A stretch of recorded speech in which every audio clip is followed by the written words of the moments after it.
আজকে ইরাকের এক বিখ্যাত কবির ঘটনা শোনাবো। তো ইরাকের এক বিশাল বিখ্যাত কবি ছিল, নাম শেখ সাদি।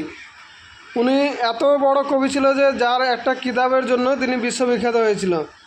তো সেই মানুষটা এতটাই গরিব ছিল যে তার পায়ের নিজের চপ্পল বা জুতো ছিল না। তো তিনি একদিন নিজে নিজে একটা আফসোস করছিলেন যে আমি এত বড় একটা বিখ্যাত কবি, অথচ আমার নিজের পায়ে জুতো নেই। তার জন্য নিজে নিজে সে আফসোস করছিল।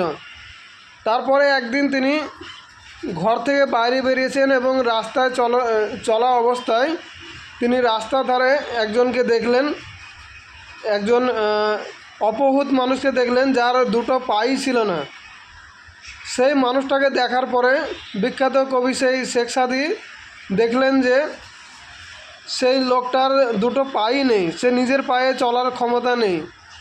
তখন সেই কবি তার মাথার মধ্যে এই চিন্তাভাবনাটা এলো, আমি তো আমার পায়ের জুতো নেই, সেজন্য আমি আফসোস করছি, অথচ এই লোকটা যার দুটো পাই নেই, তাহলে তার তুলনাতে আমার দুটো পা আছে, হাত আছে, পুরো আমার সব কিছু আছে, তাহলে আলহামদুলিল্লাহ আমার যথেষ্ট আছে। আমার জুতো নেই তো কী হয়েছে?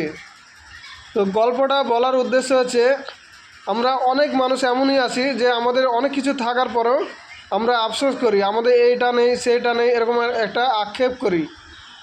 তো মানুষ একটা কথাই মনে রাখবে যে আমাদের যেটুকু আছে, যেটুকু আমরা পেয়েছি, সেইটা নিয়ে যদি আমরা সন্তুষ্ট থাকি এবং উপরওয়ালার শুকরিয়া করি, তাহলে আশা করি আমাদের ধন সম্পদ আরও বেড়ে যাওয়ার সম্ভাবনা থাকবে।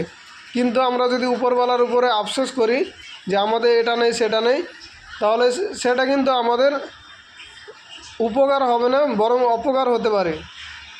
তো সেই জন্য প্রত্যেককে বলবো, আমরা আমাদের আমাদের কাজকে আমরা এগিয়ে নিয়ে যাব, আমাদের সঠিক ইমানদারির সাথে আমরা প্রত্যেকটা কাজ করব, তাহলে কি হবে, আমরা একদিন না একদিন সফল হব।